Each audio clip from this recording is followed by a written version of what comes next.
자, 오늘도 김구 변호사께서 여러분들께 아주 시원시원하게 답변해 주시기 위해서 자리해 주셨습니다. 안녕하세요. 네, 안녕하십니까. 잘 반갑습니다. 지내셨죠? 네. 네. 자, 우리가 살다 보면 뭐 이런 일 저런 일 많이 겪습니다. 그래서 우리 김구 변호사님께서 이런 일 저런 일 겪지 말라고 미연에 방지하기 위해서 그동안 비트코인에 대해서도 설명을 많이 해주셨고, 네. 참 그거 굉장히 많은 도움이 됐습니다. 아유, 감사합니다. 특히나 그 연세가 있으신 분들이 조그마한 돈이라도 더 보기 위해서 네. 실수하는 그런 케이스가 많기 때문에 그런 분들을 위해서 이제 그런 얘기 해주셨고요. 예. 이제 지난주부터는 이제 개인 파산 뭐 이런 얘기를 하고 계시잖아요. 네. 이게 어느 정도 이제 연세가 있으신 분들이 뒤늦게 그런 일들을 겪게 되면 사실 굉장히 난감하지 않습니까? 아유, 그렇습니다. 네네. 그래서 우리 김구 변호사님이 오늘 몇 차례 걸쳐서 하시고 계신 이 얘기는 우리 연세 들어서 개인 파산이나 또 면치 뭐 파산 이런 거 당하지 말자, 네. 그런 의미에서 지금 말씀을 해주시는 거잖아요. 그렇습니다. 예. 자, 그래서 오늘은 파산과 관련된 얘기 중에 파산 면책에 대해서 얘기를 해주신다고 했는데, 네. 그 파산 면책을 받기 위해서는 직업 같은 게 있으면은 안 됩니까?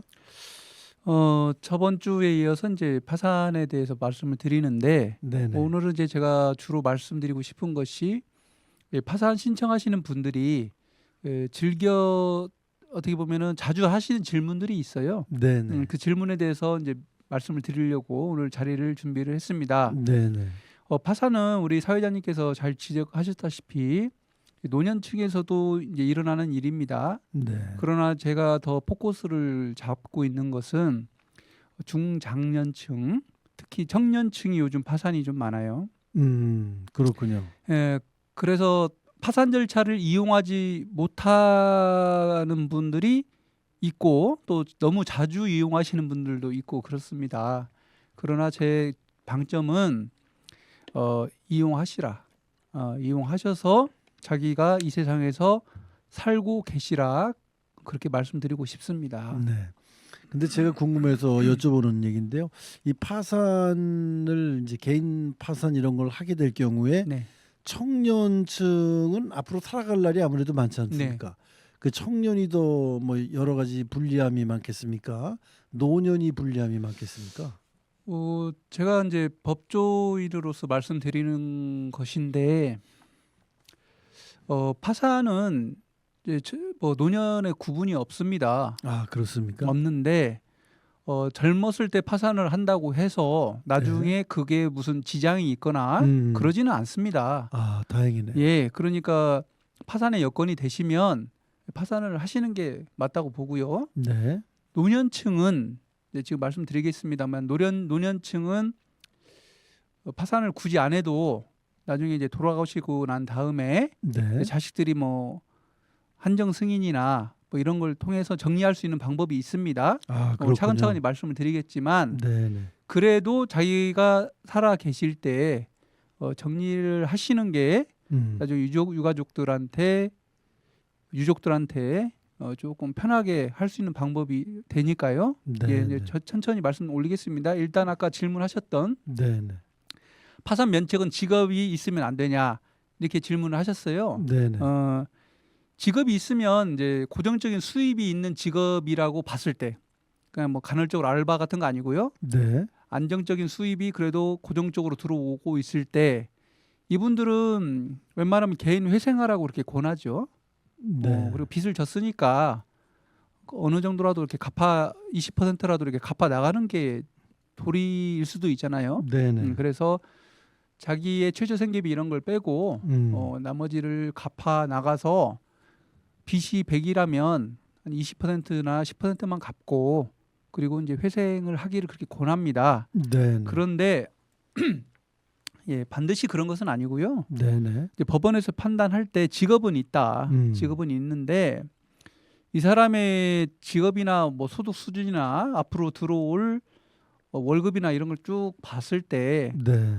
이게 채무 변제하는 게 쉽지 않겠다. 네네. 어렵다. 이렇게 법원이 판단을 할 때는 직업이 있고 그에 따른 소득이 있다 할지라도 파산 선고가 가능합니다. 네. 실제 예로도 회생을 했다가 음. 그 회생에서 갚아나가는 돈이 버거워서 네. 다시 파산을 밟는 그런 분들도 있습니다. 네, 예. 네. 자, 그러니까 정리를 좀 하겠습니다. 개인 회생을 하는 게 좋긴 하겠지만 개인 회생도 어렵고 힘들고 또 직업이 있다 하더라도 나의 부채의 범위가 너무 많아갖고 네. 감당할 수 없을 경우에는 파산을 해야 된다. 얘가 이제 갚아나갈 네, 네. 정도의 능력이. 월급이 그렇게 고정적이지 않다. 네, 네. 월급이 너무 소액이다. 네, 이런 네. 경우에는 이제 파산으로 이제 권하게 됩니다. 네, 네. 알겠습니다. 자, 그러면 이제 직업이 있을 경우는 그렇다 치고요. 네. 이 보험 같은 거는 어떻게 해야 됩니까? 예, 자기가 이제 보험을 들으신 분들이 많죠. 네, 네. 원래는 이제 반드시 해지해야 되는 것은 아니에요. 네, 네. 아닌데 원칙은 보험을 해약을 하면 즉 보험을 깨면 네. 해지 환급금이라는 게 나오잖아요. 네, 네. 이것도 파산 재단으로 들어가서 채권자들한테 나눠줘야 됩니다. 원래는. 아, 그렇습니까? 네. 그리고 가끔씩 파산 신청 상담 받으시러 오기 전에 미리 어디서 들어오셨는지는 모르겠지만 보험을 미리 이렇게 해약을 하고 네. 그 환급금을 수령한 다음에 네. 소비하시고 이제 파산 신청한다고 이렇게 상담하에 오시는 분들이 있어요. 네.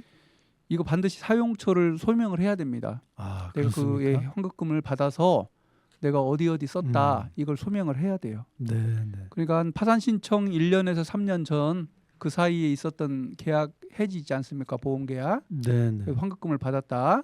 그럼 법원에 보고를 해야 됩니다. 그러니까 이걸 뭐 받아갖고 유흥을 하는데 썼다든가 아, 그럼 그래서 불리하죠. 불리하겠네요. 예. 네. 근데 그렇다고 치셔도 이제 현재 아프거나 치료 중이란 말이에요. 네. 그럼 네. 보험 필요하지 않습니까? 필요하죠. 이런 것도 깨야 되냐? 이런 것도 해야 되냐? 그건 아니에요. 네. 그건 아니고요. 그것은 파산 관제인이 선임이 된다고 그때 말씀드렸잖아요. 네. 파산 관제인한테 합당하게 설명을 하면 파산 네. 관제인이 이걸 인정을 하고 법원에 보고를 올리게 됩니다. 그러면 그 보험을 유지할 수가 있죠. 네. 예, 일단 파산보다 더 중요한 것이 그 사람의 치료 아니겠습니까? 그럼요. 예, 법원도 그렇게 고려를 해 주시고 있습니다. 네, 네. 자, 치료 중이거나 아플 때의 보험은 유지할 수 있도록 파산 관제인에게 확실하게 소명을 하면 네네. 어떤 혜택을 지원해 줄 수도 있다. 예, 보험을 깨지 않고 네, 네. 유지할 수 있게 그렇게 됩니다. 그럼 피보험자가 채무자이고 보험 계약자가 가족일 경우는 어떻게 됩니까? 아, 이거 굉장히 중요한 질문 해주셨는데요. 네, 네. 이게 피보험자는 뭐 상해 안보험이라고 치면 네. 제가 이제 우리 부모님을 위해서 안보험을 들었어요. 네. 그럼 제가 이제 계약자가 되죠. 네. 피보험자는 우리 부모님이 되겠죠. 네. 그래서 보험 계약자는 제가 이제 보험료를 내잖아요. 네. 근데 피보험자는 그냥 그 암 진단 대상이 되는 거고요. 네. 이런 경우에는 보험을 해약하지 않아도 됩니다. 네. 알겠습니다.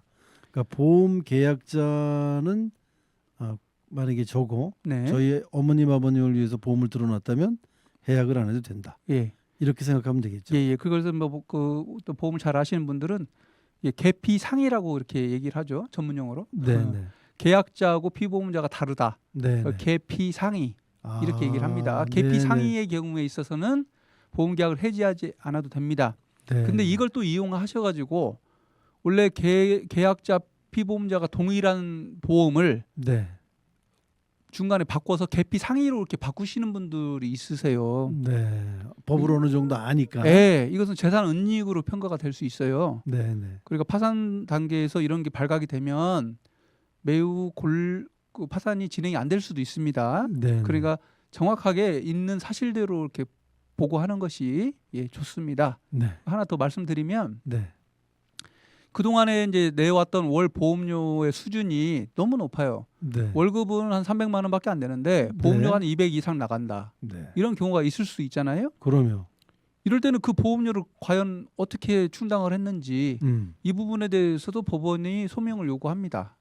아, 그렇습니까? 그러니까 법원을 상대로 뭐 이렇게 약간 거짓 보고를 하거나 네. 사실과 다르게 보고를 하거나 이런 경우는 별로 좋지 않고요. 사실 편하게 사실 그대로 그냥 말씀을 해주셔야 이게 파산 신청이 되고 또 면책 가능성이 커진다. 네, 이렇게 네. 말씀드리고 싶습니다. 네, 예. 비톡 쪽에서 벗어나기 위해서는 예. 사실 그대로를 소명하는 게 좋다. 예, 있는 대로 말씀드리죠. 네. 해주는 게 제일 좋아요. 네, 예, 그 예. 머리를 써서는 안 된다. 그 쓰시면 안 되고요. 어디서 이제 뭐 선무당이 사람 잡는다고 네네. 여기저기서 이제 이런저런 말씀을 많이 듣고 네, 하시는데 그분들이 책임져 주지 않습니다. 그렇죠. 예. 그게 제일 중요합니다. 예, 예. 책임지지 않는 말을 귀동냥으로 듣고 네. 이것저것에서 하는 얘기는 절대 믿어서는 안 된다. 그렇습니다. 네. 예.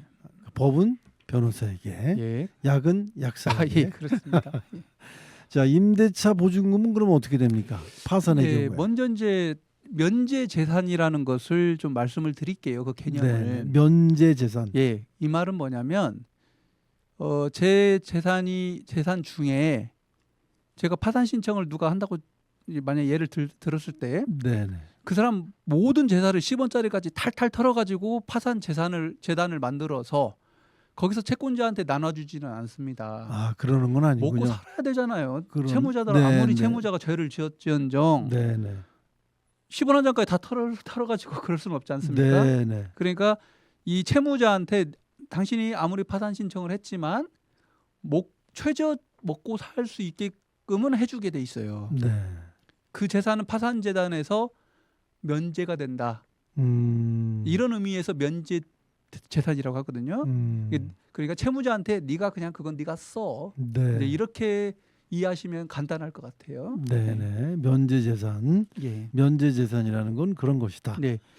예를 들어 말씀드리자면 주거용입니다. 상가가 아니고요. 네, 네. 주택 임대차 소액 보증금은 잘 아시니까 그거. 그다음에 개인 파산 시에 6개월간 최저 생계비. 그다음에 지금 은행에 예금이 돼 있잖아요. 네. 그게 한 185만 원까지는 보장이 되고요. 네. 그다음에 보험 환급금 네. 이거 한 150만 원까지는 이제 면제 재산에 포함이 돼서 이건 채권자들한테 나눠주지 않고 신청한 사람이 네가 써라. 우선은 좀 곤란한 지경에 있으니 좀 일단 써라. 이렇게 생각하시면 될 것 같아요. 그러니까 재산을 모두 파산이 나더라도 먹고 살 거를 보장하기 위해서 소액 임차 보증금 예. 그리고 개인 파산 시 6개월 최저 생계비가 1인 133만 7,067원. 예, 그렇습니다. 네. 1인 가구일 때요. 네. 예. 그러니까 이게 1인입니까? 한 사람 2인이면 여기 곱하기가 2가 아니고요. 네. 여기서 이제 어느 1인 가구일 때 이렇다는 얘기고요. 네, 네. 2인 가구일 때는 조금 올라가는 거죠. 2인 가구일 때는 220만 원이라고 생각하시면 되겠습니다. 네. 그럼 이제 자녀들까지 포함하면 예, 3인 가족이면 280만 원 정도 되고 네. 4인 가족은 340만 원. 네. 이렇게는 최저 생계를 보장을 해 주는 거죠. 네, 네. 그리고 예금은 185만 원, 네. 또 보험 환급금은 150만 원. 이렇게 보장을 해준다. 네, 면제시켜 준다 이런 네, 얘기죠. 네. 먹고 살라고. 네. 자, 그리고 또 주택 임대차 보호법상의 소액 임차인은 일정 부분 보호가 된다고 예, 하는데 이 부분을 좀 말씀드릴게요. 네, 설명을 좀 해주셔야 될 것 같아요. 이 지역마다 소액 임차인이 있잖아요. 이분들은 최우선 보호가 된다는 것은 알고 계실 거예요. 네, 네. 이 소액 임차 보증금보다 선순위 저당권자가 있어도 선순위 저당권 아니 선순위 채권자가 있어도 네, 네. 최우선 순위로 보장을 해주는 게 이제 임대차 보호법상 소액 임차인이거든요. 네, 네. 이게 이제 서울 같은 경우는 임차 보증금이 1억 6,500만 원 이하의 경우, 주택 보증금을 냈는데 그게 1억 6,500 이하일 네. 경우에는 5,500만 원까지 잡아주거든요. 네, 네. 보장을 해줍니다. 먼저 최우선 순위로. 네. 이것도 이제 면제 재산에 이렇게 들어갑니다. 근데 우리 인천은 어떻게 되냐? 인천은 이제 과밀 지역인지 아닌지가 구분이 되잖아요. 인천 안에서도. 네, 네. 그래서 보증금이 1억 4,500일 경우에는 4,800만 원까지. 네. 그다음에 과밀 지역이 아닌 경우에는 보증금 8,500 이하일 때 2,800만 원. 네. 그다음에 강화하고 옹진구는 보증금이 7,500만 원 이하일 때 2,500만 원까지 이제 이렇게 보장을 해주는 거죠. 네, 네. 그런데 더 중요한 게 이제 여기서 잘못하시는 게 있는데 그러면 내가 보증금이 2억이면 어떻게 돼? 이렇게 네. 물으시는 분들이 있어요. 네, 저도 지금 그거 물어보려고 그랬습니다. 아예 보장이 안 됩니다. 아. 비율로 된다고 흔히 착각하시는데 아니고요. 보장이 안 됩니다. 아, 그러니까 다시 제가 설명을 좀 제가 표현하는 게 맞는지 예, 한번 알아봐 주세요. 자, 아까 그 1억 4,500 이하라고 말씀하셨어요? 우리 이제 인천 과밀 네네. 때 과밀 억제 예. 구역에서. 예. 근데 제가 3억 원의 보증금으로 지금 살고 있어요. 네.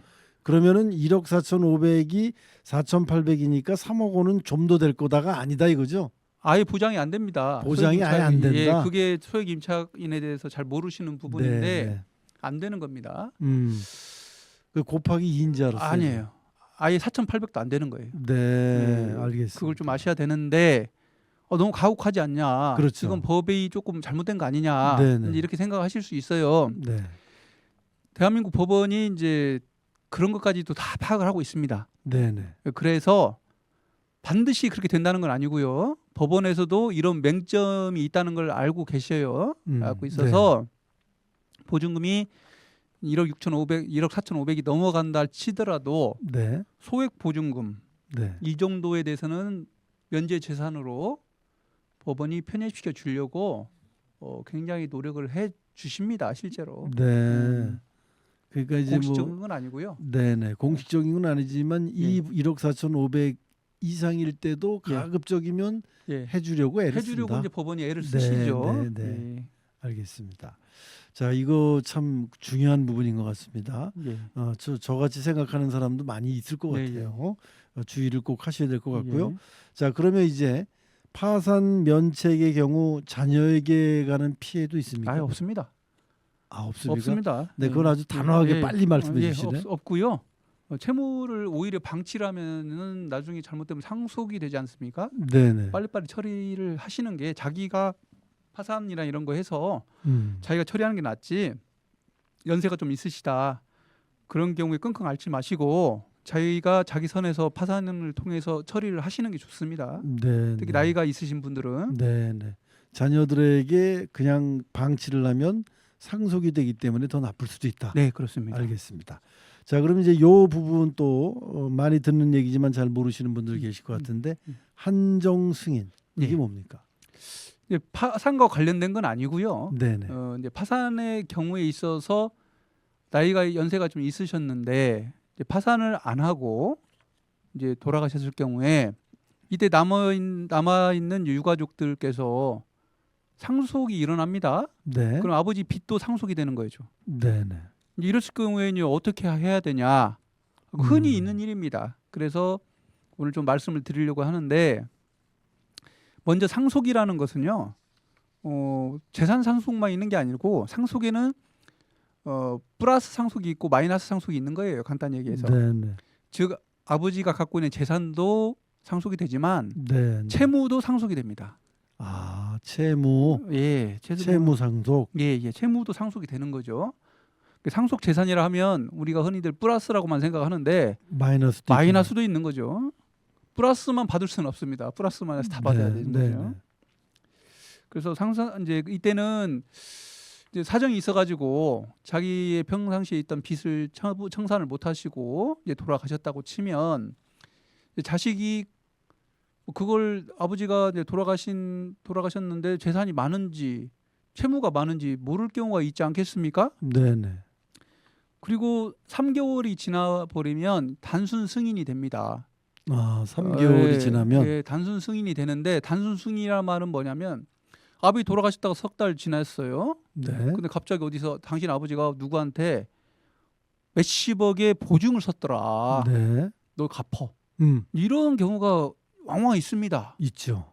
이래서 이제 나라에서 또 법으로 만들어 놓은 게 특별 한정 승인이라고 이렇게 만들어 놨어요. 특별 한정 승인. 예. 네. 그러니까 아버지가 돌아가셨어. 네. 그러면 아예 그냥 처음부터 그냥 한정 승인 하겠다 이런 분들도 계시지만 네네. 아버지 돌아가시고 한참 있다가 어디서 뭐 아버지가 보증 섰다고 막 날라온단 말이에요. 네. 그럼 아버지가 돌아가신 다음에 지금 1년이 지났단 말이에요. 뭐 알지도 못하는 아버지 빚이 있다고 그래요. 네. 그러면은 한정 승인 기간이 석 달이 지났단 말이에요 지금. 네. 아버지 돌아가신 지 석 달이 지났으니까 그러면 이건 빼도 박도 못하고 이거 내가 갚아야 되냐. 이런 게 있을 수 있지 않습니까? 많이 있죠. 그래서 법을 만들었어요. 우리나라에서 새로 네. 특별 한정 승인이라는 제도를. 네. 그래서 부채가 많다는 걸 안 날로부터 부채가 많다는 걸 안 날로부터 3개월 안에 특별 한정 승인을 할 수 있게끔 법을 개정을 해놨습니다. 네. 그러니까 이제 뭐 아버님 돌아가시고 뭐 3년 있다가 불현듯 어디서 튀어나왔어도 예, 그거를 안 날짜로부터 3개월. 예, 그렇습니다. 네. 그래서 이것을 특별 한정 한정 승인이라 이렇게 얘기를 합니다. 그럼 이제 한정 승인이란 거에 대해서 좀 또 설명을 해주시죠. 이제 말 자체. 한정 승인은 아버지가 돌아가실 때 이미 아버지 채무가 많은지 알았어요. 네. 이럴 경우에는 그냥 아버지 돌아가시고 바로 그냥 석 달 안에 한정 승인을 하게 됩니다. 네. 네. 그런데 이제 그런 경우도 있겠지만 아버지 빚이 어디 있는지 재산 관계 잘 모르고 있다가 네. 네. 뭐 어벙벙하게 있다가 그래도 1년 후에 이제 뭐 날라오고 이럴 경우에는 한정 승인은 못 하잖아요. 네. 네. 그래서 그 빚이 많다는 걸 안 날로부터 특별하게 다시 한정 승인을 인정해 주겠다 해서 특별 한정 승인 이렇게 이제 이름을 붙인 거죠. 네. 네. 자, 그래서 상속인이 상속을 취득하게 될 재산의 한도에서 네. 피상속인의 채무와 유증을 변제할 것을 조건으로 상속을 승인하는 의사표시. 간단히 더 쉽게 말씀을 드리면 네네. 아버지가 재산이 3천만 원이에요. 네네. 예금 통장에 아버지 전 재산이 3천만 원이에요. 네네. 근데 아버지 빚이 1억이야. 아. 1억이 아니라 1억이야. 이렇게 네네. 만약에 가정을 할게요. 네. 뭐 한정 승인은 뭐냐면 내가 상속 받을게. 그래. 아버지 플러스 마이너스 다 받을게. 그러나 조건이 있어. 내가 아버지로부터 플러스 재산 3천만 원 한도 내에서 내가 갚으면 끝나는 거야. 이것이 이제 한정 승인이죠. 네. 그러니까 뭐 부채가 1,000만 원이 있어도 아니죠. 1억 원이 있어도 나 3천만 원밖에 유산을 못 받으니 예. 3천만 원 갖고 n분의 1 하겠다. 이런 3천만 원 뜻입니까? 안에서 갚을게 이런 얘기죠. 아, 네. 예. 그걸 또 법원이 정해 줍니까?